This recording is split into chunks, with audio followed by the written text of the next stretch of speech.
if there is a country over there that seems most inclined to be kind of brethren with the United States, it's Iran. Their culture, their people seem much more aligned with Western sensibilities, no? Well, without a doubt, as Christiane pointed out, highly literate country, very sophisticated people, technologically, culturally, intellectually. Just look at Christiane. So that's right.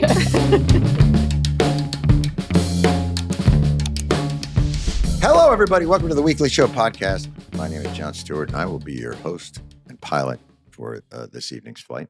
It is Tuesday. It is March 3rd, and we had a banger. A banger planned for you. We had election experts. We had experts in dark money. We had experts in social media. The point of the conversation was going to be that, you know, there's all this focus on undocumented people that are completely throwing our elections and all that. And yet everybody ignores the billionaires who are putting $350 million and changing algorithms to reflect their own political ideologies. And what's really out of those two things, the one that is more damaging to a free and fair election and our democracy, and it would have been decisive. It would have been informative, decisive, entertaining. I think it would have been exactly what you were all looking for. And then this motherfucker bombed another country. And so we once again, the best laid plans of mice and men. Man plans and Trump laughs. Or I don't know if he can laugh. All he can really do is look at the drapes.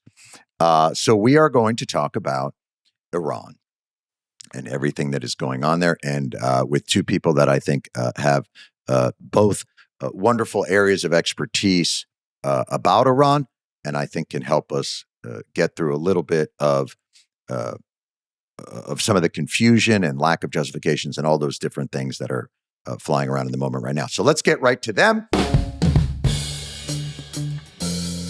So as we try and navigate through these somewhat chaotic times and these somewhat malleable justifications for a war that we have just launched, or maybe not a war, perhaps it is not a war. In fact, it is just merely a long distance explosion. Hello.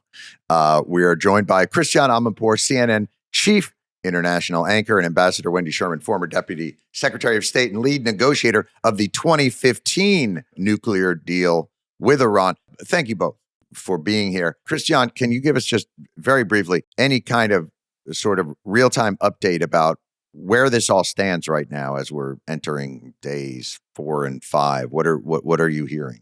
Well, for me, the most important signifier of where we are right now is the order given by the United States for all Americans to leave the Middle East, but do it on your own dime, do it on commercial. We can't get you out. For me, that speaks volumes. It speaks to me to a lack of planning, to a lack of having talked about this war in any public, forum. Certainly they didn't go to Congress, but there was no speech to the American people. There was no advice to American civilians, businessmen and women, tourists, and all the people who live out in the Middle East and in all those areas that are vulnerable, which host U.S. bases, to leave. And now they're panicking. So I don't know I can't say that they're panicking inside the White House or the Pentagon, but that was a panic message to me. And the whole thing is very different than people expected. There are civilians dead in many places, not to mention in Iran, more than 500. Plus, some of those were children, about 160 according to the Iranians, at a school. There are allies targeted. There's shifting reasons for this about why they're doing it. Not only that, what they want to achieve. In one 24-hour period, maybe even less, 12 hours, Hegseth, Trump, Vance, Rubio, all gave different and I don't know what kind of justifications. And Rubio ended last night by saying, actually, he didn't say it like this, but he implied that, Trump was essentially rumbled by Netanyahu into this. He was bullied. But the thing that strikes me about it, and Wendy, maybe you can speak to this, is in the chaos of all that, in the idea that maybe we didn't understand the justifications, also buried in the briefings is this has been planned for months. They and the Israelis have planned the attack meticulously. And so they may not have been prepared in any way for the aftermath or the collateral effects of all this. But they've clearly put more effort into this than they did to any kind of negotiation for a nuclear deal. Is that fair or unfair? I think that's absolutely fair, John. I think that, our military is extraordinary and they plan for plans for plans. There is nothing they do not plan for and do it meticulously. And that's what we're seeing, a meticulous military plan. But the objective, as Christiane pointed out, keeps changing on a minute-by-minute basis. And as a result, there was no real political strategy. There was no overall strategy. There certainly was no regard for people, whether those were our diplomats who now have to leave embassies or American citizens who are told, as Christiane pointed out, leave, but we're not going to help you. Is that unusual? I don't know. I've not been in a war zone, so I don't. Extremely unusual. If you recall, John, the first day of the Afghanistan withdrawal was tough, and it was brutal, and it was not done well, and we got excoriated for it. We then got our act together, and that was very sudden and very unexpected. But we got our act together, and we got out 125,000 people. What this administration has done is called a neo, which means everybody has to get out, but they did no planning, no preparation. They have axed the State Department budget. In those 14 countries where Americans are to leave, 8 do not have confirmed U.S. ambassadors. And that matters because it makes it harder to talk to governments. Who do you go to? Exactly. Right. This is truly outrageous. The first responsibility of the Department of State is to protect American citizens. I have friends that happen to have been in Dubai who fled on foot, who literally who walked because the bombs started dropping. Where are they walking to? There. Because there's all the airspace is being closed around the Gulf. Yeah, they had to get, I guess, to the border and get out of there on land routes and that kind of thing. I mean, that's how chaotic it's got. Well, there you go. I mean, usually we would see, military planes deployed or the government renting big, transport carriers or big airlines. And this is all for employees. This is all for American personnel, not necessarily just American corporate. No, both. It's for everybody. It's for everybody. Oh, everybody. The Europeans have chartered airplanes to take their people out. Oh, man. The United States has not chartered airplanes. And we have done this in every other circumstance. We pay to get airplanes to difficult places to help get people out. Not just our diplomatic personnel, but Americans. And right now, the American government has basically given the order, get out of there and Godspeed, good luck. Yeah. Pretty much. And airports are all closed, as you just mentioned. That's incredible. Now, Christiane, is that an indication, though, that the United States believes that the escalation is this is going to spread to a variety of, like, that it's not just going to be the Iranians targeting an American base in these areas, that this actually may spread? Well, look, I think it is an indication because of what happened in the first 24, 48 hours. There was response immediately, and then there was more response after they had buried Khamenei or the remains of Khamenei and done some kind of, official prayer ceremony because, like Jewish people, Muslims get buried immediately. So that's basically what happened. And some of my contacts said that wait for an even bigger response once they've got that out of the way. But the thing is, again, to Wendy's point, when you plan for war, you plan for the day after and you have an exit strategy as well. Of course, reality hits against reality and things change, but you're meant to have a plan going in.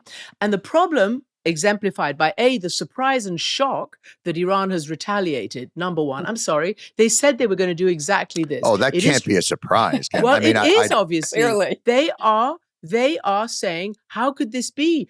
These are, countries that, didn't want this war to happen. Iran could have, maybe had them on side.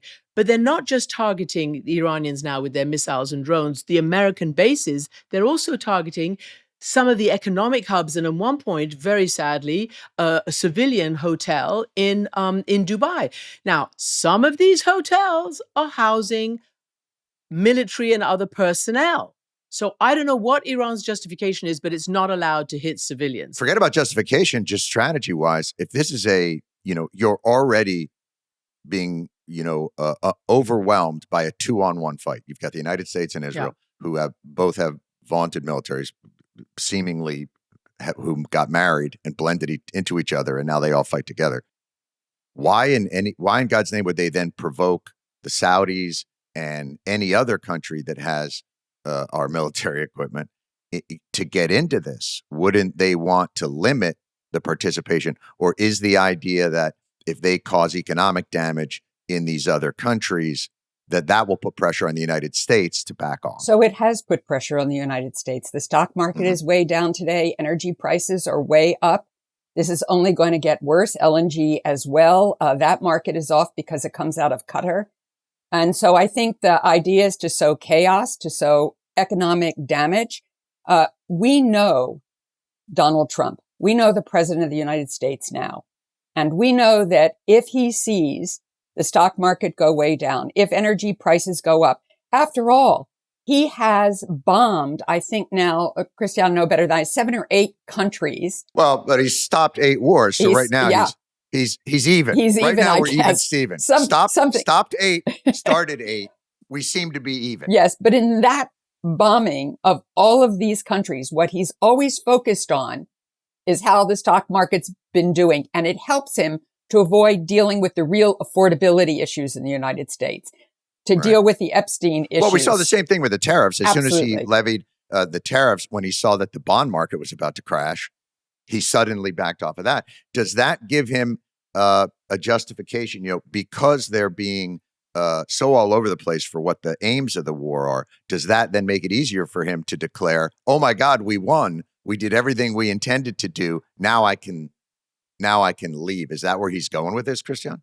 I don't know. To add to Wendy's analysis of why all these, flashing outs by Iran, many Iranian experts have said that, when Trump killed Qasem Soleimani, the head of the Quds Force, back in 2020, Iran practically telegraphed a very limited response. They gave us a heads up before. Yes. And then in the so-called 12-day war, and even before that, the actual encounters with Israel, Iran really didn't land a punch. Israel was doing really, well, and its allies were doing well, helping it with a defensive shield and all the rest of it. So this much vaunted sort of Iran will wipe us off the face of the earth didn't even come close to happening. And Iran was, in my opinion, revealed as either not having the wherewithal or the ability or the desire to go further. So then that became an issue within the Iranian regime. We were limited and restrained, they say, last times. Now, if we're attacked like this, we're weakened because of all the Israeli and U.S. strikes in this past year. We're weakened because of the, I'm saying legitimate uprisings of people in Iran. They're weakened from the outside. They're weakened from the inside. A war now was going to be existential for them. And I think they decided no more proportional. Now we have to give it all that we've got because it didn't work the last time. And now they're after us. And they know that because both Netanyahu and Trump and everybody else was saying this is about regime change. You remember, we can quote left and right Trump and Netanyahu. They even were saying it in the opening hours of the war. Oh, Netanyahu very explicitly said in an address, I've been working on this for 40 years. 40 years, think about it. As long as my people were in the desert, I've been working on changing the regime. I mean, this is the greatest moment for his political career. It's the only way he, I think, probably had a prayer of staying in power in the first place.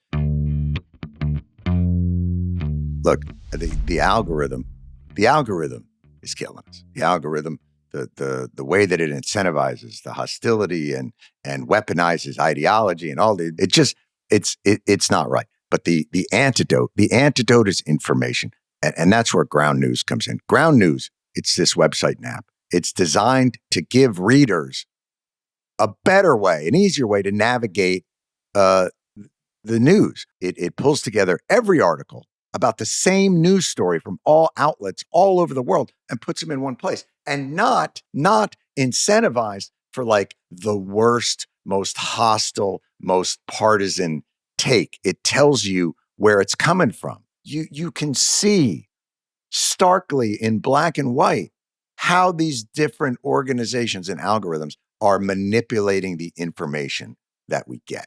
They show you how reliable the source is and who's funding it. Who's funding it? Follow the money. Know who's behind the headline. Oh, who is this Rupert Murdoch fella? He seems delightful. He seems to have a somewhat pointed view of the world. I'm telling you, man. The Nobel Peace Center's even mentioned that Ground News is an excellent way to stay informed. Nobel Peace Center. That's, I think, the one that Trump started. I think it 3D prints Nobel Peace Prizes and just hands them out. The platform's independently operated, supported by its subscribers, so they stay independent and they stay mission-driven. They don't get sucked into this slop. If you want to see the full picture, go to Ground News. They can help you through the noise, get to the heart of the news. Go to groundnews.com/Stewart. Subscribe for 40% off the Unlimited Access Vantage subscription. Discount available only for a limited time. And this brings the price down to like $5 a month. That's groundnews.com/Stewart, or scan the QR code on the screen. What I'm curious about, and Wendy, maybe you can speak to this. I feel like the hubris and arrogance of the Trump administration is reflected in the idea that they think they cracked the code on regime changes. We all remember, what was it, 4 weeks, 5 weeks, they went into Venezuela. They took Maduro. And what they did is they just basically decapitated the leadership. And rather than trying to foment a democratic revolution or bring more liberty to the people who've been suffering, they just cut a deal with the next in command, basically by saying, you see what happened to that guy? If you don't want to get two to the back of the head, you'll cooperate with us. Is that the strategy now that they think they can deploy on any other nation? Like now with Iran, hey, we took out Khamenei. The next guy up, you'll just make a deal with us. We're not necessarily going to free the people. We're just going to get a slightly less reactionary dictator to work in American interests. Right. One of the things of the many objectives laid out that worried me the most was Trump saying that Venezuela was a template. And if Venezuela is a template, then he somehow believes of the various scenarios the CIA offered, he's choosing the one that somehow he can find a pragmatic person in Iran who will cut a deal with him, maybe give him access to Iranian oil or economic possibilities and all of their enrichment and their missiles, and somehow control the economy of Iran, but help out Donald Trump. This is so naive. Christiane has looked at Iran and been in Iran for many, many years. And she knows as well as I do, there are many layers of Iranian leadership, many plans for succession. It is a culture of resistance. Ostensibly this morning, there was a hit and comb against the council that was meeting to elect the next supreme leader. Another effort to decapitate the leadership of Iran. That will not stop Iran. That will just double down to try to keep going. And maybe this time they won't have a public meeting. They'll do it in a bunker somewhere to make sure that they get a supreme leader. If in fact everyone was killed in this attack, I don't know yet. But the bottom line here is a total misunderstanding of what Iran is, who Iran is. And if a deal is made, that freedom for the Iranian people is not going to happen. And remember, that's how this all started.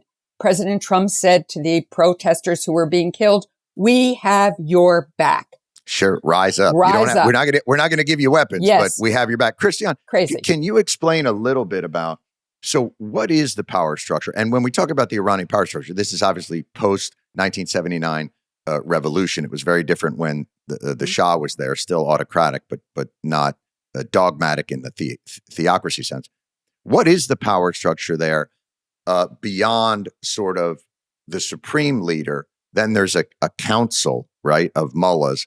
Can you walk us through that a little bit? I can walk you through it, but it's really complex. So I'm going to give you a general picture. Please, it's based on what's called the Velayat Fari. Essentially, the supreme leader, so-called, is the representative of God on earth. That's what it, like a pope, right, in the Catholic faith. And therefore, what he says, because it's always a he, it's a mullah, is their state policy, both religious and military and economic and foreign and domestic and everything. Under that, there are various councils. There's the Council of Experts, there's the Assembly Councils, there's the Guardian Council, there's, a number of different councils, which are so medieval to try to pick through, but they have a certain internal logic and a bureaucracy and an administration that works to put, the next leaders, or to map out the policy, or to do all the things. And I know Wendy's familiar with this because she would have had to go through all their machinations when they did the JCPOA, the Iran nuclear deal. But suffice to say, immediately Khamenei was killed, the state television and Ali Larijani, who I know very well, he is currently the national security honcho. He comes from a very hardline family of Larijanis, and he used to be Speaker of the Parliament. He can be described as pragmatic, but nonetheless, he's a true believer.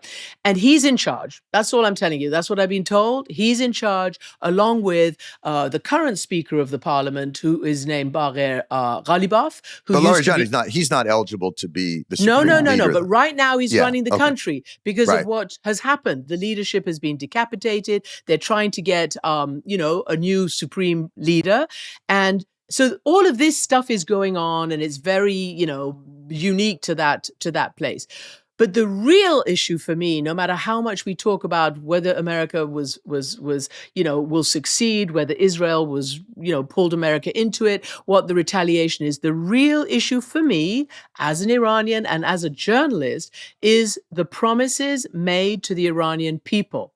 And as Wendy says, I have covered this place for nigh on 35 years, ever since the first Gulf War. Obviously, I grew up there, but then fled with the revolution, etc. But went back and continued to cover it. These are the most extraordinary people I've ever met in my life. And you just had a conversation with the Iranian director, Jafar Panahi, who showed you how extraordinary Iranian people are. And all they want is freedom, democracy, a standard of living that they can actually afford to live and survive and have 3 meals a day, pay their rent and send their kids to school, not to mention try to travel and be normal human beings. That's what they want. And in every opportunity they've had, whether it's these so-called elections, they've always, in the last 30 odd years, chosen the lesser of the two evils, the more pragmatic, the more reform, except for Ahmadinejad and Raisi. But that's where they are. But even then, they chose really Mossavi and not Ahmadinejad. That's exactly right. You're right, because you know it, the 2009, right. And that's the last time I got banned from there for explaining and showing with CNN's new technology how all the people were in the streets saying, this time we're going to rise up, madam, we're going to take our country back. And they were crushed. So the people, John, have risen over and over again. And they've been crushed by their heavily armed IRGC, Republican Guard, Revolutionary Guard, the foot soldiers, the Basij. They have the guns. Then Trump said, help is on the way. And Reza Pahlavi said, help is on the way. And then they got crushed again when help didn't come. So now... They were massacred. I mean, they're saying now 30,000, 40,000 people. Now, there are a faction of people there who are desperate and hoping that this will liberate them. But there's another faction which are also on the streets that are pro-regime. Now, it's smaller, but it's very, very, very fervent, and it's backed by the thugs with the weapons. So this, to me, is what we're going to wait and see. Who is going to win the battle of the streets if there's a military resolution to all of this? Wendy, you've dealt with them in a slightly different capacity when you're negotiating with these. When Christiane is talking about the power structure, and there's the mullahs, and it's dogmatic and it's theocratic. what layers are you having to walk through to get agreements that can hold? Are you walking with the pragmatists first to create these frameworks, and then they are sort of pushed up the ladder to the mullahs to make sure that they abide by, a different standard? Exactly. The current foreign minister, Abbas Araghchi, was my counterpart during the Iran negotiations, and his deputy, Majid Takhravanchi, also was my counterpart. And they, particularly Araghchi, speaks perfect English, writes perfect English. Most of these folks spent time in the United States. Foreign Minister Zarif at the time, who built a relationship with Secretary John Kerry, had lived in the United States for 30 years. He understood us very, very well. But even though these folks understood us very well, Araghchi and I both became grandparents, and we shared photos of our grandchildren. At the end of the day, they answer to the supreme leader and to this layered bureaucracy and theocracy that Christiane laid out. And so for months, we could not put anything on paper, because if we put it on paper, they had to send it up the chain and they would be told no.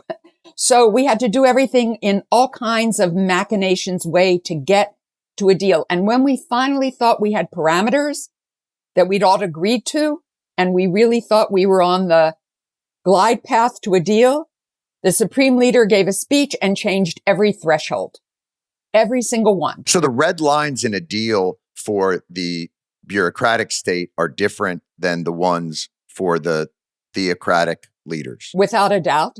Without a doubt. Right. And so then we had to twist ourselves into pretzels to figure out how to meet the supreme leader's parameters while staying true to what had been agreed in this multi-party negotiation. What are the types of parameters that came from on high that complicated? In other words, what would we have to do to satisfy their vision? So their vision was much stricter. A lot of it was on technicalities in the deal. And one of the things I think people need to understand is Witkoff and Kushner did a drive-by negotiation. Well, they're also real estate guys. I mean, this is they're viewing this as a development scheme. Exactly. Like it's just a different animal. Right. And if you can't build one building, you just go on to the next building. This is national security. This is the geopolitics of the world. And so their drive-by, they said, well, Iran wouldn't agree to anything. They didn't understand Iran's need to hold on to its dignity, though we all find that sort of strange. They didn't understand Iran's need to have a deterrence. What sovereign country doesn't want a deterrence, even if we hate and find an anathema what this country does? And so they wanted a quick fix because Trump always wants a quick fix. They couldn't get a quick fix. Negotiations are tough work, really hard work. But worse, I'm really interested to ask Wendy, because you mentioned the last drive-by negotiations in your words. I was stunned, and I'm sure you were, John and Wendy. I'm sure you were. Last week, just before the war started, Witkoff said to Fox, the president and we're quote, we're I don't want to use the word frustrated, but we're frustrated. Yeah. I don't want to use the word capitulate, but because they haven't capitulated, right. Which in one word to me said, they just don't get it. Wendy, you never got a capitulation. And it seems that for Trump and the Trumpies, negotiation means zero-sum game. I win, you lose. And that's not what this lot in Iran are all about. But again, I also want to ask Wendy and John to respond to something that I can't answer to, but Vance and Trump and all the others they're basically saying that this negotiation process was rubbish. For the longest time, you all talk. Iran was never going to do X, Y, or Z. We had to get to this point today. That's their latest justification. And maybe they really believe it, that 2015 JCPOA wasn't good enough. Well, they didn't believe it was good enough, Christiane. They were critics at the time. And what we said to them is, we have a choice. We can stop their program. We can verify it and monitoring it to the nth degree, or we face the prospect of an Arab-Persian war, which is what we're getting. Oh, wow. Well, that's the question, Wendy. So when you talk about, in that nuclear deal, the big trigger was that international inspectors were going to be going. This is the JCPOA. JCPOA. Mm-hmm. That international inspectors would go in there, and that they would be able to monitor the Iranian nuclear program. And Iran was saying, for our national sovereignty, we have to be able to enrich uranium, not for weapons, but for energy and other types of things that seem to be very crucial to them. Now we've expanded the aperture to the development of missiles. I don't know if that was in the JCPOA. I don't, and also their support for proxies and other things within the region. I don't know if that was also. So they've include. It's a much broader negotiation. And get rid of their Navy. So it's a long list of things that we're doing now. And so it's basically, though, in some respects, a castration. Absolutely. Without a doubt. But here's the thing, and this again I don't understand, okay? Because it's different words being said in public. So after the 12-day war, Israel and the United States brought all the intelligence images and all the pictures and said, we have obliterated their nuclear program. And by and large, I think most people agreed that they'd at least put it out of commission, that they have not been able to enrich since the 12-day war. And a lot of the main, production centers and enrichment centers have been obliterated, or at least extremely badly put out of action. And we also read in the lead up to this war that these aerial satellite photos and things had shown that the Iranians were not, in fact, going to enrich and doing that. They weren't doing that. They were plugging some of the holes, but what they were doing was trying to rebuild their missiles and all the rest of it, which, as Wendy said, is their sort of defense thing and deterrent. But even now, Rafael Rossi, who's the head of the IAEA, the UN, agency to monitor the nuclear issues, said that in this round of bombings, the nuclear stuff has not been touched. So it's just really confusing. Well, it appears, Christiane, that they may have gone after Natanz today. Okay. So, but the tell is exactly what you said. President Trump said that we obliterated all of their facilities. Clearly, we said it way back, but we did not obliterate it. And did I think that Iran would try to start enriching again? Yeah, probably they would. Yeah. But as you pointed out, the real way to ensure that you know what's going on is to have the inspectors inside. And we had the most unbelievable monitoring and verification mechanisms that didn't exist anywhere else in the world that Iran agreed to. We had eyes on everything. We had for 25 years what's called uranium accountancy. Whatever you take out of the ground, you follow it through the process, and you know that what comes out the other end is exactly what you put in. It hasn't been taken off to some covert supply chain to create a nuclear weapon. So there was just tremendous work because we had an amazing cadre of experts. And obviously, as you know, Secretary of Energy Ernie Moniz, who was just completely brilliant. None of that existed in these negotiations. None of that hard work existed. So we're in a really tough place. Folks, I don't know if you know what it's like to work in the podcast mines like we do. The hunger you work up after a long day in toiling in the depths of sitting in your own house talking for like an hour. But so you go out, you've worked up a hunger. You've earned that meal and you buy all these ingredients in the supermarket and then you get home and you're like, nah, I'm tired. I do actually generally, I'm that way, whether I'm working or not. So you order a little takeout and whatever. But you know what? There's better options out there. Like our friends at Factor Meals. Factor Meals. What do you want to make it yourself? You get a meal made by a chef, designed by a dietitian. Are you a dietitian? I'm not. And you know what they do? They deliver it to your door or window. I don't know where you live. You heat the meal for like 2 minutes. Eat it. They got lean proteins, colorful vegetables, no prep, no cleanup. I'm telling you, man. It's kind of awesome. Head to factormeals.com/TWS50off and use code TWS50off to get 50% off and free breakfast for a year. Eat like a pro this month with Factor. New subscribers only, varies by plan. One free breakfast item per box for 1 year while subscription is active. Are we searching for answers that maybe aren't even there, that this is a much simpler, they've sort of decided, and this happens sometimes. They did it with Saddam Hussein.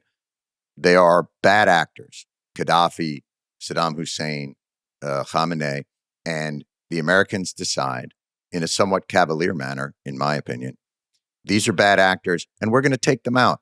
Mm-hmm. And whatever comes next will probably be better than these bad actors. Somehow we didn't do it to Assad, but we're going to do it now in Iran. And we set terms that we know a country cannot meet. Similarly to what Netanyahu is doing with Hamas.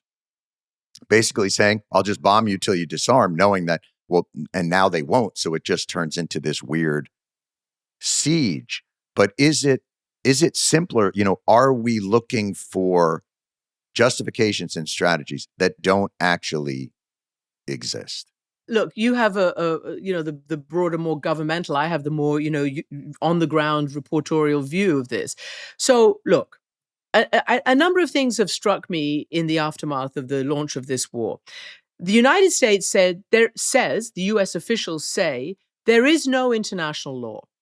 There is only American law, and we do whatever we want for our own national interest. And that's what they're going by right now. In Britain, and in most of the other parts of the democratic world, there is international law. So why did Britain decide not to go with Trump in the initial opening salvos? Because there was no legal justification for it. There was no imminent threat. They call it, the US and Israel preventative, preemptive, and all the rest of it. But that implies a imminent threat, of which there was none, despite the false claims of many of the Trump administration and their foot soldiers. So Britain then, now it's expanded, there are reasons, and Britain is now letting the US use some of its bases. So that's one thing. The other thing is that what's really, I think you're right, the president has decided that might makes right. And this is what has been playing out since last January, since his inauguration. I was at the Munich Security Conference of last year, when J.D. Vance read the riot act to his allies, not his adversaries, his allies, and basically said, we're going to do what we want. You're a bunch of pussies. You don't even enable your far right and all the rest of it. I mean, it was mad. And then sort of cozied up a little bit, as you saw play out in the White House, to Putin and dissed Zelensky and all the rest of it. So yes, I think they think that they can decapitate whoever. But here's where it's a problem in Iran. There is no known modern or ancient example of regime change from the air. Okay? Doesn't happen. Maybe this is an exception, but right now it hasn't happened yet, and it hasn't happened before. Would Libya be that? Because I think no, it wasn't regime change. No. They just, I think, and correct me if I'm wrong, they bombed Benghazi, but Gaddafi stayed until his own people massacred him, basically. You know what I mean? And it's a total chaos. And you don't want that kind of regime change, because to this day, Libya is chaotic. And my fear about Iran is that already, even before the war, experts in Washington, people like Karim Sajapour, I said to him, Karim, what are they saying to you in the State Department, the Iran experts? First, he said to me, there aren't any. I haven't found any. And second, he said to me, that they seem to be talking about doing a deal with a pragmatic Revolutionary Guard or somebody. Whoa, that's not what the opposition wants. The US-based opposition of Reza Pahlavi has basically said anybody who does anything with anybody in the current power structure is appeasing or collaborating, and we won't have it. So there's no clarity on the day after who, what, where, when.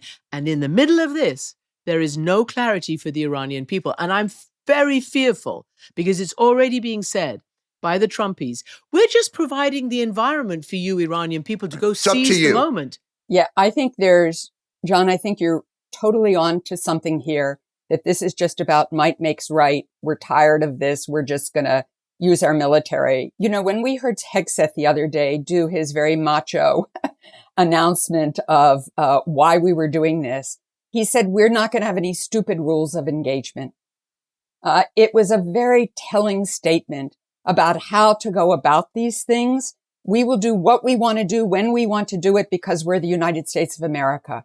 And we know that that arrogance has gotten us into big trouble in the past.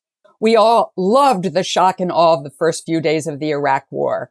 The fact that we were going to help Vietnam, the South Vietnamese, create a democracy.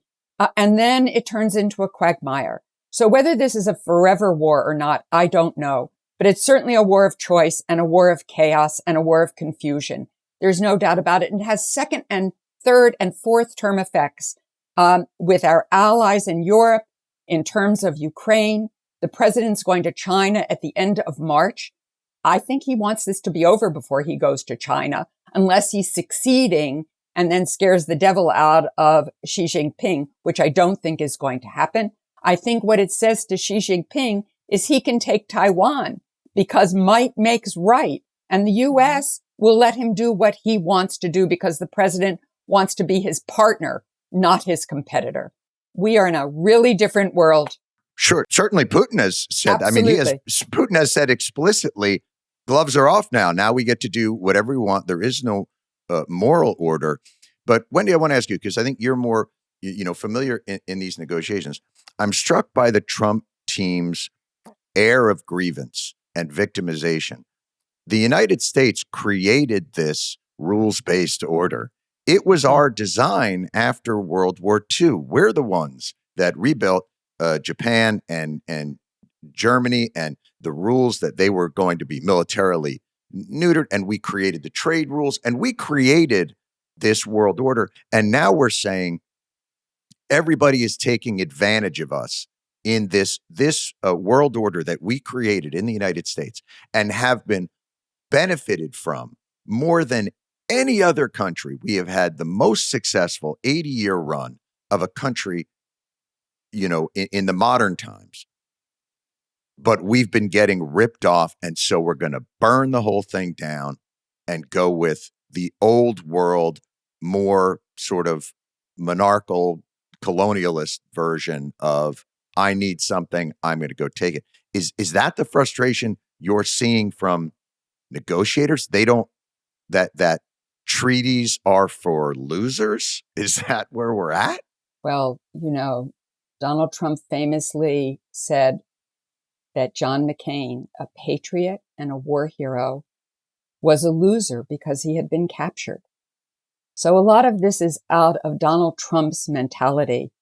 He has always been a fan of McKinley, the president who believed in spheres of influence, who believed in tariffs, who got us into a lot of trouble. Yes, may have acquired a couple of territories, but shouldn't be a colonial power. We should not be an oppressor ourselves. This is like nuts. And I think we're beginning to see politically in the U.S., MAGA beginning to have some concerns about all of this because it was supposed to be America first and no wars abroad.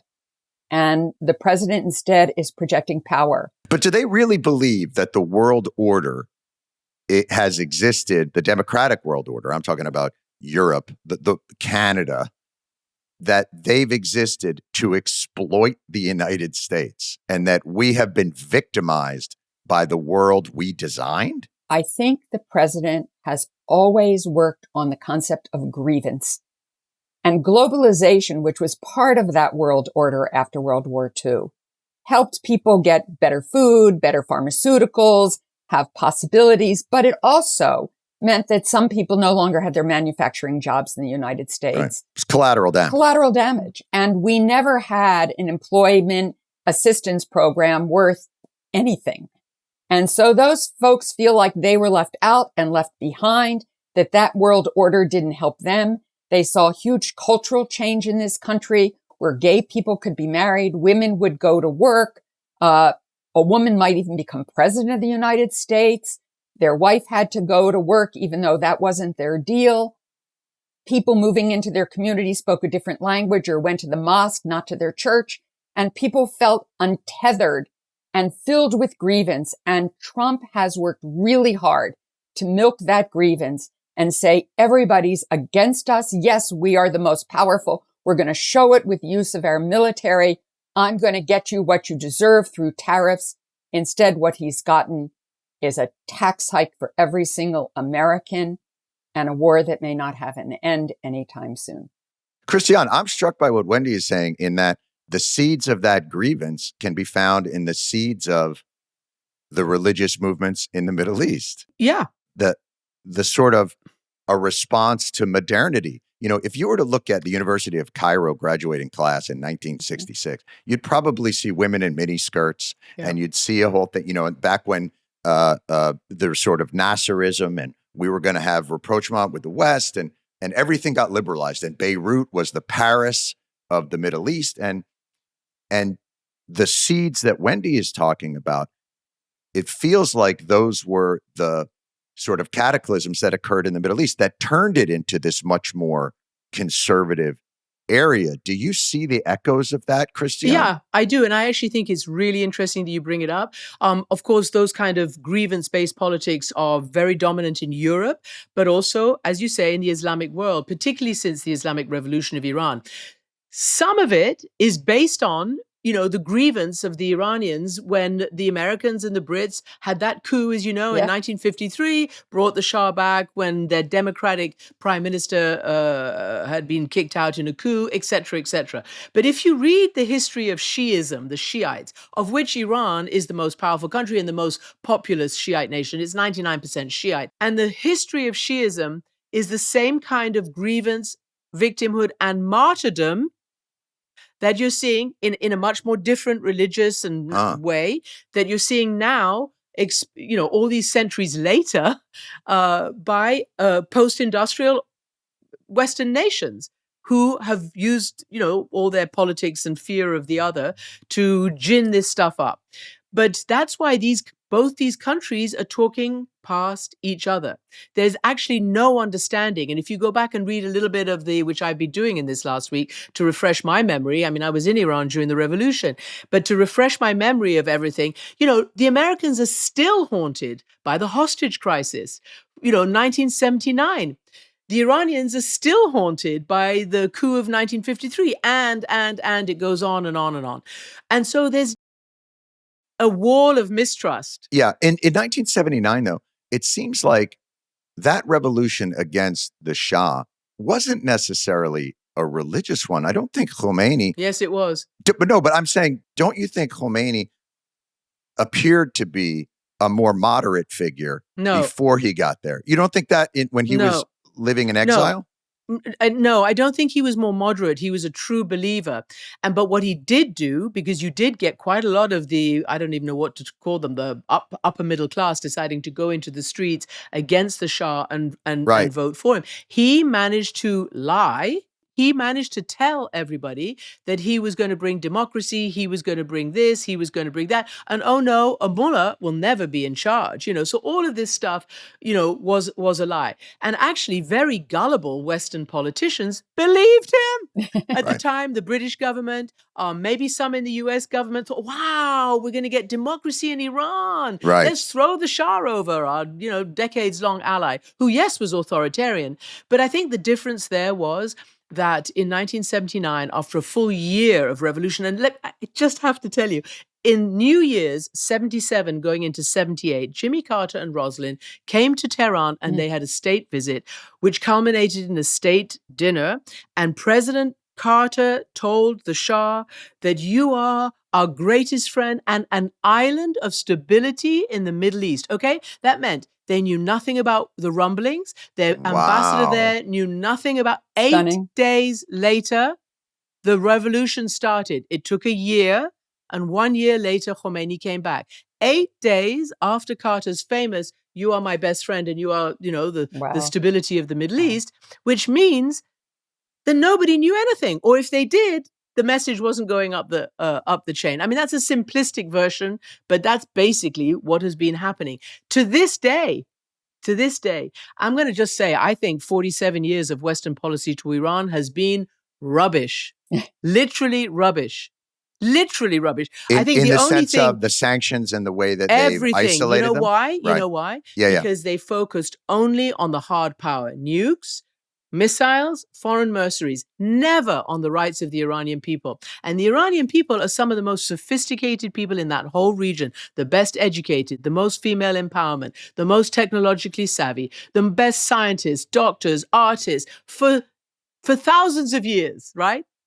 And we just lump them all as quasi-terrorists, all the people of Iran, never put their human rights or their democratic rights, not just at the top of an agenda, but anywhere on the agenda. That's what I meant, Christiane. With Yeah. even with Khomeini, it felt like a bait and switch, not to the world, but to the Iranian people. That he said, "We're going to give you democracy and to the world," and then he gets there and they start massacring everybody and imposing these religious customs. Which, because I agree, and Wendy, maybe your experience there as well. If there is a country over there that seems most inclined to be kind of brethren with the United States, it's Iran. Their culture, their people, seem much more aligned with Western sensibilities, no? Well, without a doubt, as Christiane pointed out, highly literate country, very sophisticated people, technologically, culturally, intellectually. Just look at Christiane. So I think that that's right. I think there's no doubt that there could have been another story written here, but I think that the searing of the hostage crisis in 1979 lives with us forever, and certainly for my generation, it lives forever. In the same way that Vietnam lives with me forever. Madeleine Albright, with whom I worked both at the State Department and in business, really was a daughter of Munich, not of Vietnam, and had a very different view of the world and the United States because of that experience. And we all are a creature of our history. And this generation, as we're seeing, where Israel is concerned, I know my own daughter, young people around the world, yes, they think Israel has a right to exist and therefore the Israeli people, but they do not consider themselves Zionists in the same way that my generation perhaps did. And we see a huge split in any of the polling that is done. For the first time, the American public has greater support for the Palestinians than for Israel. And that's really astonishing. And it has to do with our own experience and Bibi Netanyahu's decades now of deciding how the world would go. I'm very, very much certainly feel horrified by what happened to Israel on October 7th. No doubt about it. But I'm also horrified about everything that is happening now and the rights of the Iranian people, not the mullahs, but the people. Yeah, I'm always talking about the people. I mean the people, Right. not the structure. Right. Sure.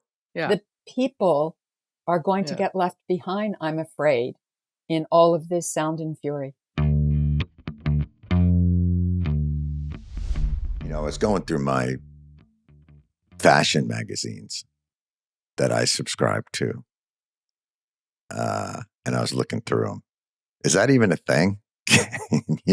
I don't actually even know if that's a thing anymore. There used to be like a Sears catalog, but I don't know. I don't even know if they do that. But the truth is, I don't know any of that stuff. For me, latest fashion trends, that's Quince. That's Quince. There are guys. Quince has it all. They're everyday essentials that you can wear. I don't know if it's fall, winter. I can't tell. It's been gray out now for what it feels like a year and a half. They work with top factories. They cut out the middleman. You're not paying for brand markups. You're not paying for the fancy retail store with the chandelier. What do you need a shit? You're a clothing store. What am I supposed to? admire the chandeliers? How's that helping me button my pants? Right now, go to quince.com/TWS for free shipping and 365-day returns. That's a full year to build your wardrobe and love it, and you will. Now available in Canada, too. Don't keep settling for clothes that don't last. Go to QUINCE.com/TWS for free shipping and 365 days returns. Quince.com/TWS. Okay, one question. Could it be a Berlin Wall thing? Because I'm very nervous. We've explained all the possible downsides and the possible cynical deals that might be made around the back of the Iranian people to end this. But could it be, Wendy, John, I didn't cover the fall of the Berlin Wall. I wasn't a foreign correspondent yet. But it was like, no, until one day it happened. Now, it did have Gorbachev sign off, and the soldiers didn't shoot. And that was crucial, which it will be crucial in Iran. But I wonder if you think there might be the space, Wendy, created by this war to allow that there. Christiane, you should be a journalist because let me tell you something. That is an incisive question and one that we had not considered previously. So, you know what? Send me your resume. Can I work for your show? Oh, please. Absolutely. Anytime. I hope you like basic cable money, because that's where it's going.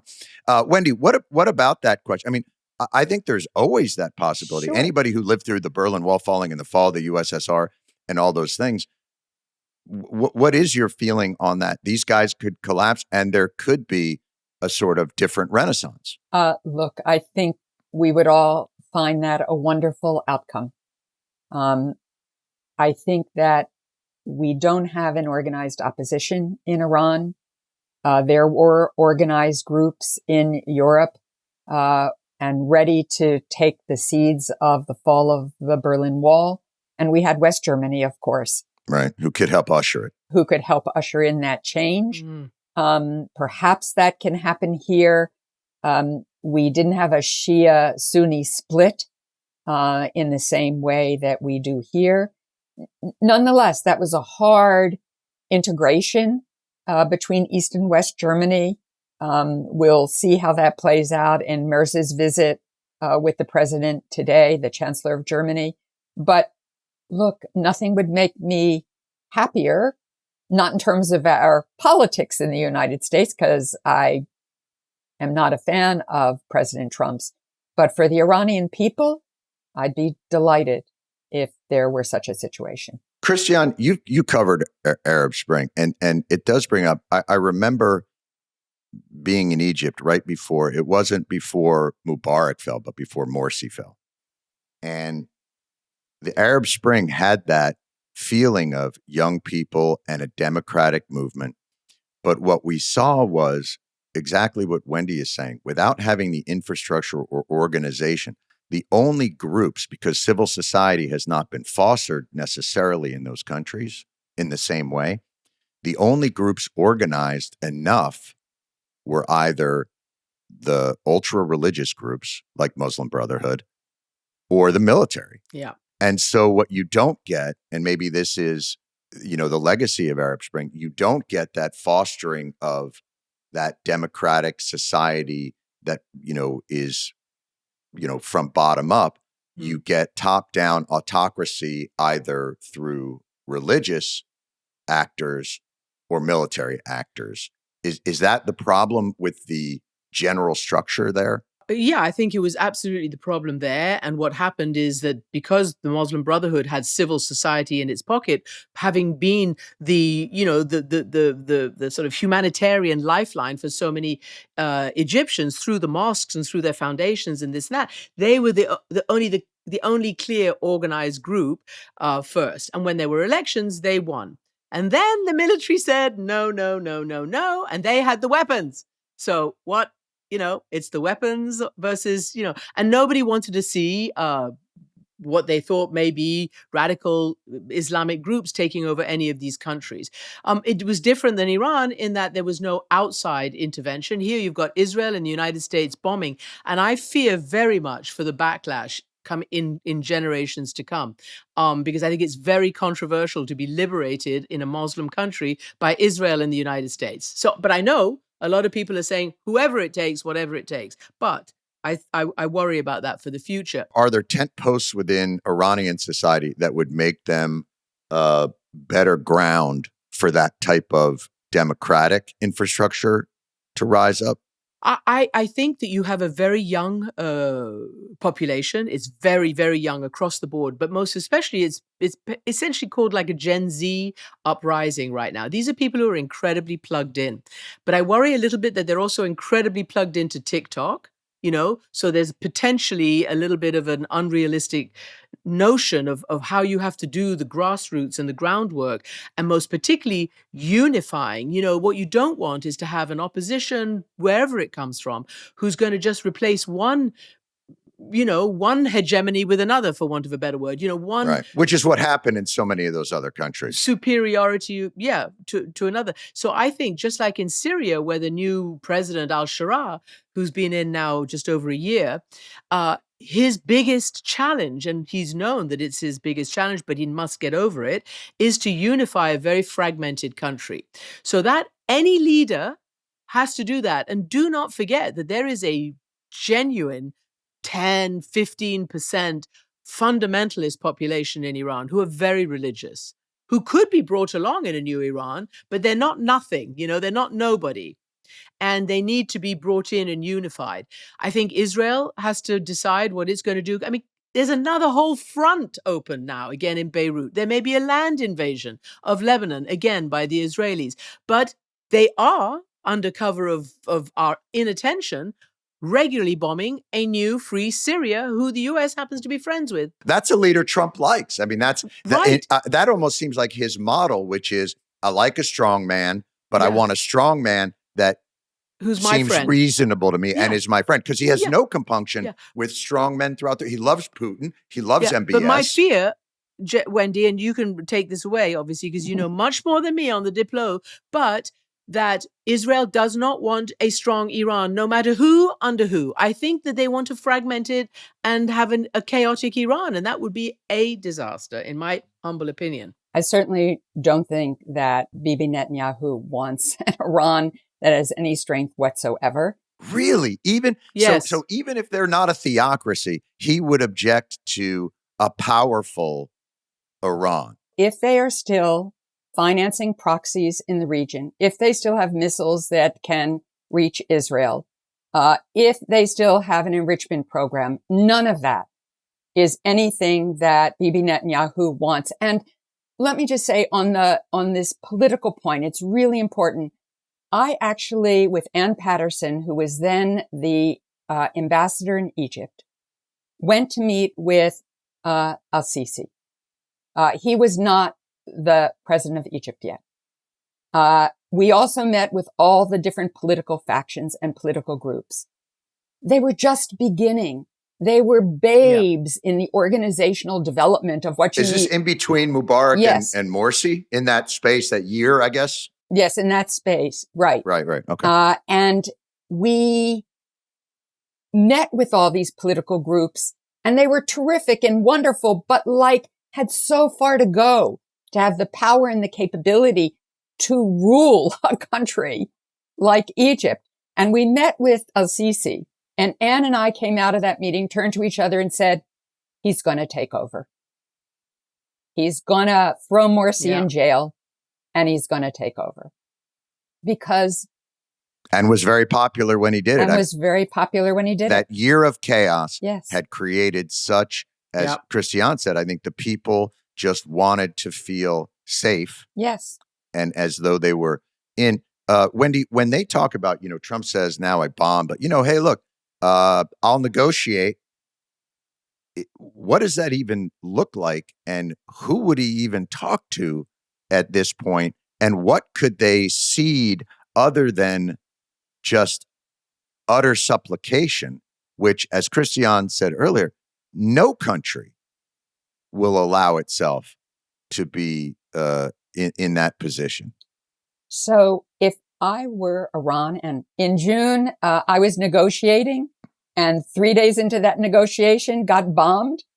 And then I was negotiating again in February, and got bomb the hell, as we've seen in these last few days, the chances I would sit down and negotiate with the United States, boy, I'd have to know a lot was going to be on the table that I would get as a result of doing that. And I don't think, from Iranian culture and a culture of resistance, again, Christiane knows better than I do, I would give in and say, well, if you'll just stop bombing me, I'll give you everything you want. That's not going to happen. And I don't know, Wendy, whether you know any more from talking to maybe, insiders and particularly close to the administration, but I was told that Trump is trying to negotiate and like with Iran's new leaders, God only knows who those are. But we've heard that Larijani has said there will be no negotiations under bombs. But I do find it interesting, the couple of polls that I read, right as the war started, a poll was taken that basically had 41% of Americans for and 41 against, right? So that's pretty equal. The latest one from yesterday from Washington Post found 52 against and 39 in favor. And you've seen all the officials, the major cabinet officials, including the president of the United States, sort of struggling with their messaging. And MAGA very upset. And, certainly can you imagine it's Tucker Carlson who's the only one who's actually tried to tell Trump the negative fallout of a possible war with Iran. The rest of them just off they went into it. It's what's launched him into frontrunner status for 2028.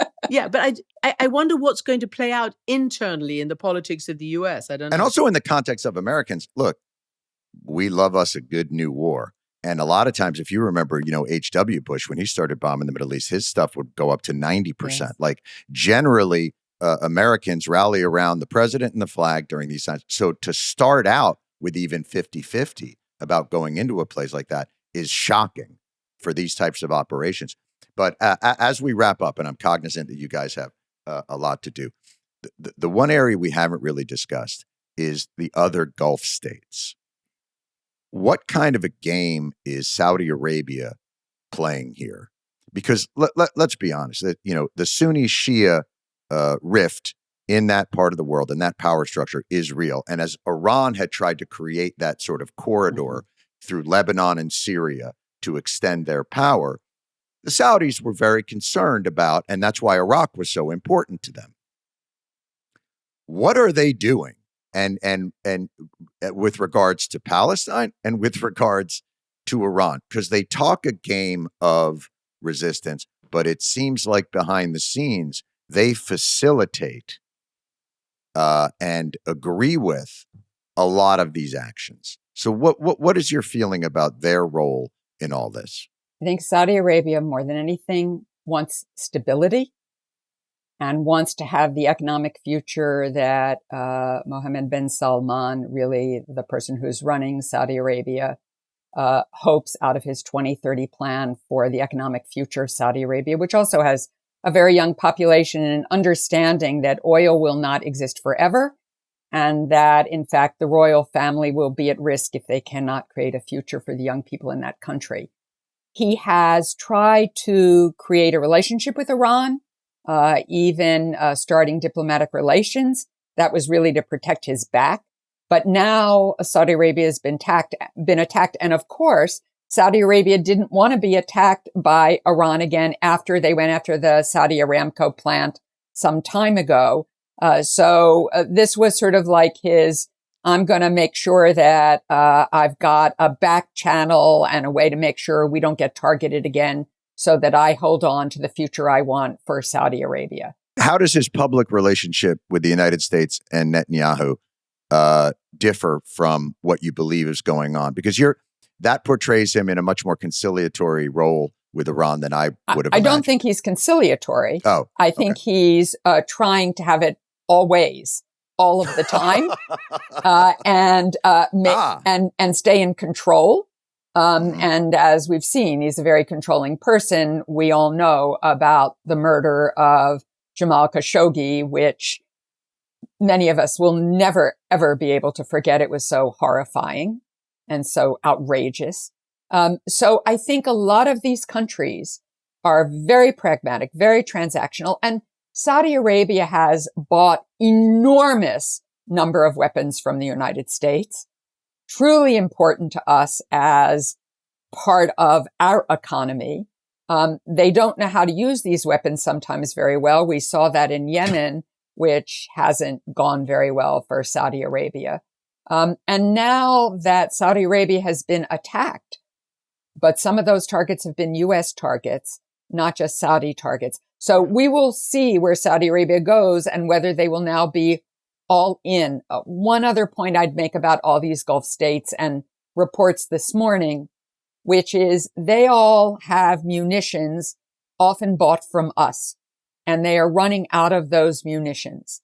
And one of the big debates to come in the United States now is whether we're going to spend more money to help all of these Gulf countries increase their munitions as well as get more for ourselves. And our military industrial complex is very slow going. Getting those munitions in storage and in stock is not something that happens in 5 days.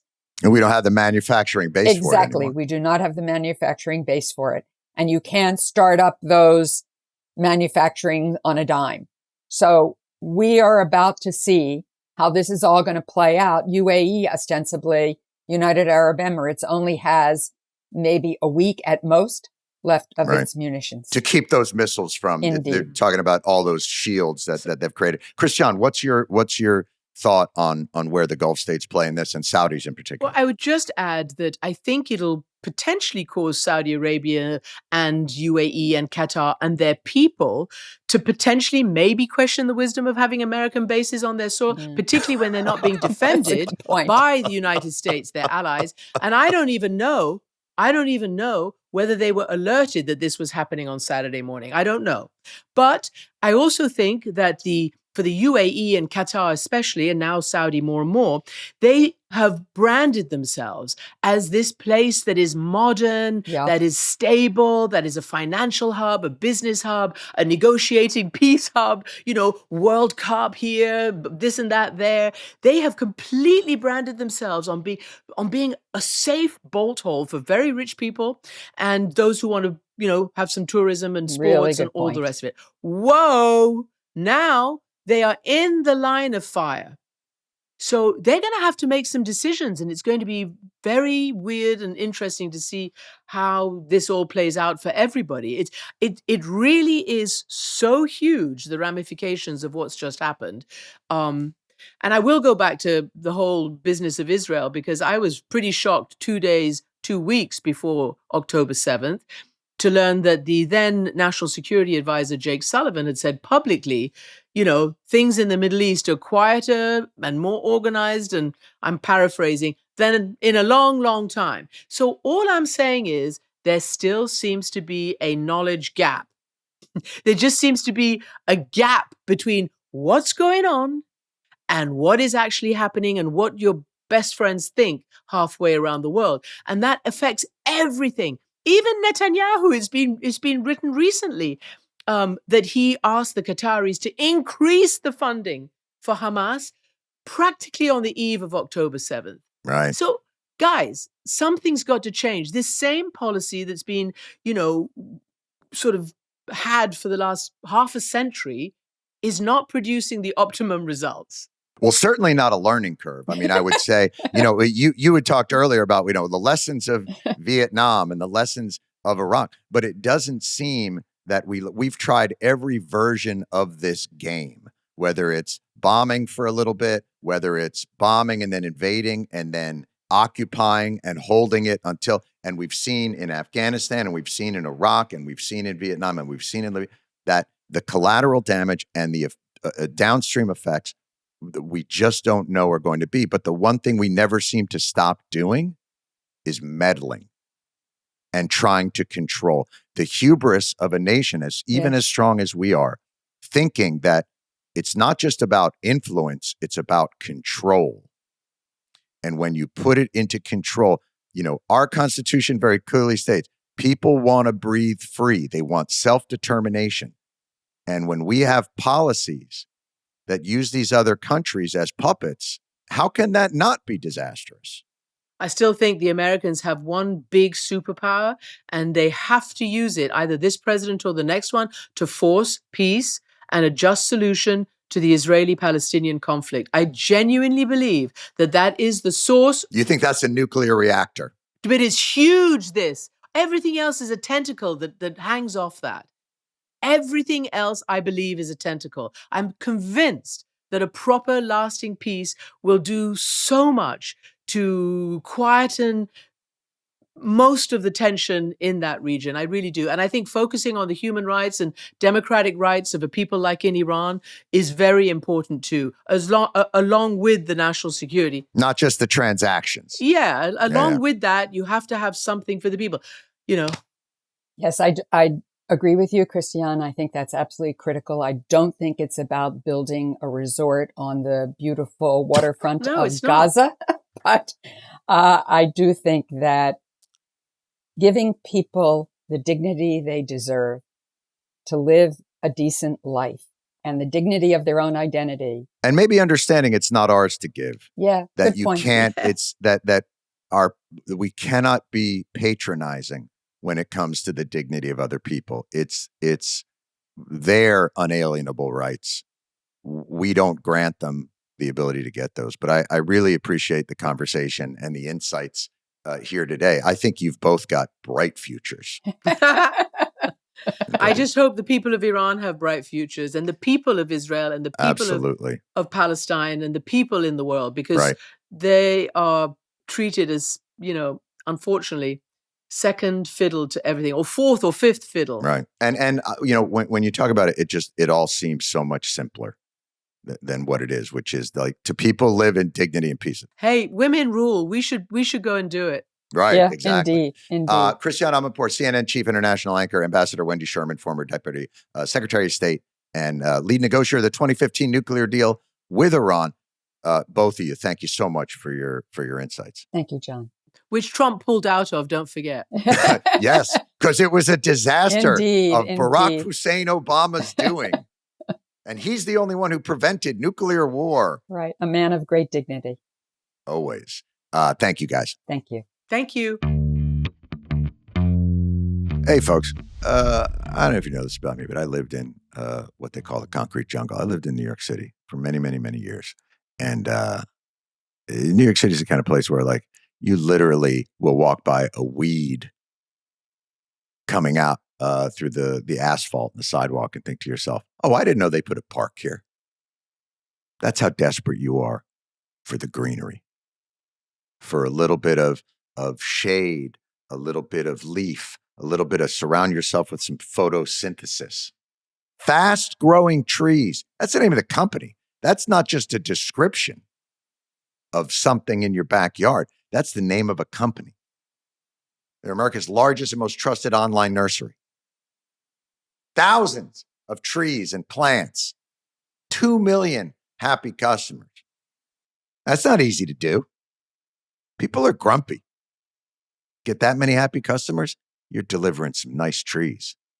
Flowers, shrubs, fruit trees. Wouldn't you like to have a fruit tree? A little lemon, a little lime. Maybe a fig. Is a fig a fruit? I don't even know.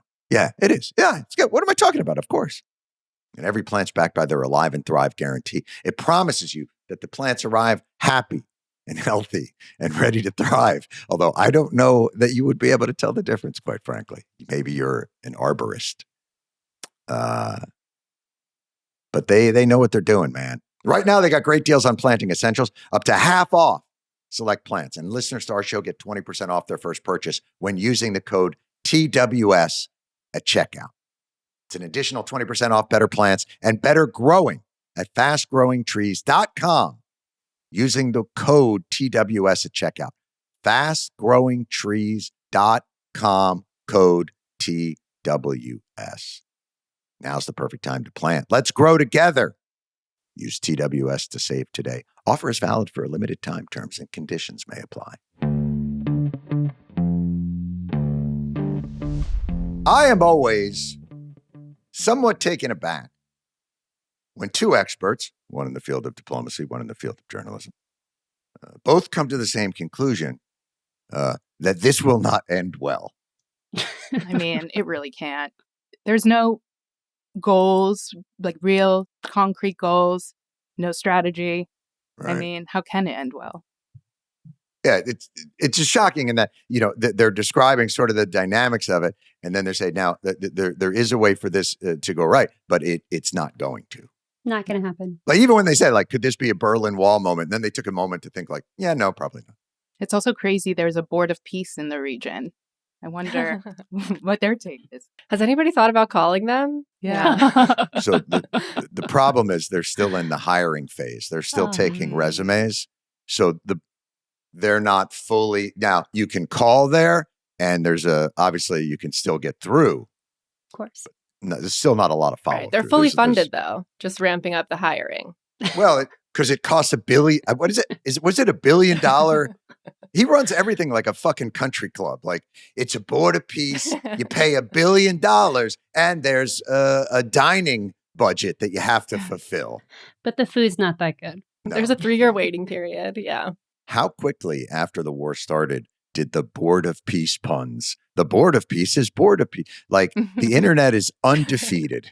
Well, I think when he fell asleep at the meeting, board of peace just became very easy to make jokes on. That did become the meme. But don't you think, like, his ADD, I really do wonder, like, he just doesn't have the he likes demo day. He's a big demo day guy, but he doesn't like to be in there the day where they're like, yeah, we're just framing out the siding. We're painting the trim. Like, that's not the shit that interests him. I mean, he's falling asleep in meetings. And I imagine that once these, big, beautiful attacks or whatever aren't as big or as beautiful, he's probably going to move on. Yeah. Right. I saw this great thing that was like, Trump is not a day 2 president. He's just day 1. And anything that happens day 2 is like, I have no time for that. No. But the ballroom does continue to captivate him. That I was just, Jillian, but the one thing that he brings up in any situation is the ballroom. He loves gold. I think it's because it's right outside the window. Like, it's like, you can't forget about it when it's right outside your window. We need to start putting some wildlife right outside. Have them divert to zebras. Yeah. Right. That'd be so great if they did it like one of those Disney hotels where you say the giraffes just walk up to the window. That's what he could open up on. We got to get those like fly-by planes, like the Jersey Shore. Yes. Yeah, we could really. With lawyers that you can call to sue people. I like what's going on here. Distract him with benign things that can't get the world in trouble, just like baubles and trinkets and such. But somebody said to me the other day, which I hadn't even really considered, and they go, and by the way, like, I'm not like a construction guy, but how can a ballroom cost $400 million? And I was just like, that's a great, like, I don't know what kind of sound system you're putting in there, but $400 million does seem like a lot for a one story. Yeah. Like, especially DC real estate. Right? Like, this is in New York City we're talking $400 about. million. What? I can't wait to go to my first party there. Yeah. Maybe the speakers are like, I don't know, camouflage does other things. Like, you can't see the sound. It's all built into the curtains. I don't know. I'm trying to imagine. I don't think he's getting his money back is what I'm saying. I think even when he sells this, he's going to take a hit. He'll write off the depreciation. Because, by the way, he's never moving out of it. He's living. Brittany, what do they got for us on this fine week? Okay.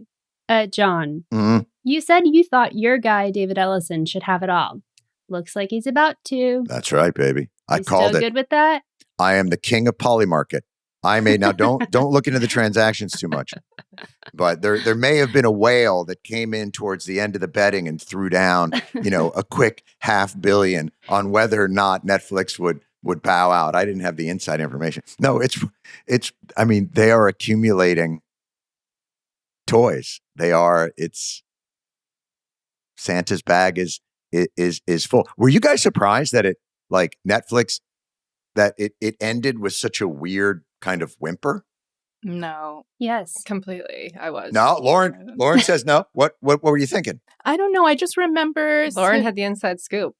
Yeah. Oh, yeah, I wish. I would have couch eat all over it. No. Yeah, baby. I just think I've seen these types of of issues in the past, like during the first Trump administration.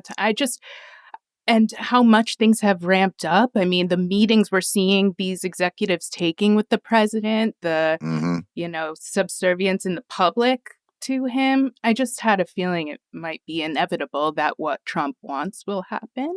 Right. Well, how astonishing is it for the president of the United States in a business merger to go, I haven't decided yet who I'm going to give it to. Mm-hmm. Where it really is like, we are all just things on his desk that he can hand out to, party favors to be distributed to the loyalists. John, were you surprised? No, I was not surprised at all. I never thought Netflix had a chance, to be honest with you. Oh, really? No. Because of how clearly the president wanted a loyalist. Look, that's how they ended up with TikTok. That's how CNN is too big a prize for them to risk handing it over to news people, or people that are going to let it just operate. So I never thought that. I always thought that they were going to use the lever of, FCC approval as a manner by which to tilt the scale. And I thought the one thing Zadlov did smartly was use Netflix to drive Paramount insane and make them pay $110 billion for something that clearly, and if you look at, once Paramount got awarded the deal, their stock looks like a fucking luge course. I was just curious what you thought was going to happen to CNN. Does it just become CBS 2? I kind of think so. Yeah. I'd be astonished if they don't walk in there and go like, yeah, nice show you got here. It'd be a shame if something happened to it. I think the kinds of changes that you're seeing at CBS are in the offing. And he's got a much more personal grudge against CNN than he does against CBS. Right. That's such a good point. So I have a feeling he's going to go in there and like their studio. I would be surprised to see that looking more like the Oval. Like you're like, are those gold cherubs behind Wolf Blitzer? Like, I think he's going to be more involved in that. And I wouldn't be surprised if one of these media properties was handed over to Trump Inc. that Donald Jr. had his hands in. Look, those guys run a drone company. And as far as I know, they're not either one of them real aeronautics guys, but I would not be surprised to see, at one point Trump going like, why are the Ellisons getting all that? Why isn't my family getting a taste of this empire? What about Jared Kushner? Kushner will go in there and develop a mall around it. The Saudis, look at the financing. There's a lot of money from, I think, the Middle East that's also going through there. This is, it's so explicitly corrupt that it's almost breathtaking. And to think that, they consider it on the par with Hunter being on the board of Burisma, you're like, you have no fucking idea. It's so quaint. Yeah. No, this is like, real fucking monarch shit for sure. What I thought was interesting was that over the weekend, I guess there was all of this drama blowing up with the prediction markets, and Kalshi wound up shutting down the Khamenei one and saying that it's not appropriate for people to benefit from death or to make money off of death. And it's like, that's their whole business model. That's where they draw the line. These are moral operators. Meanwhile, they're offering prop bets on like how long his beard would be when he got out of the rubble. Like we've gamified our entire existence, and the sub economy, the sort of speculative economy, I think is probably so much larger than the actual economy that's the thing that's going to blow us up. It's sort of like the derivatives market. We have a derivatives market now on our lives. Everything is gamified.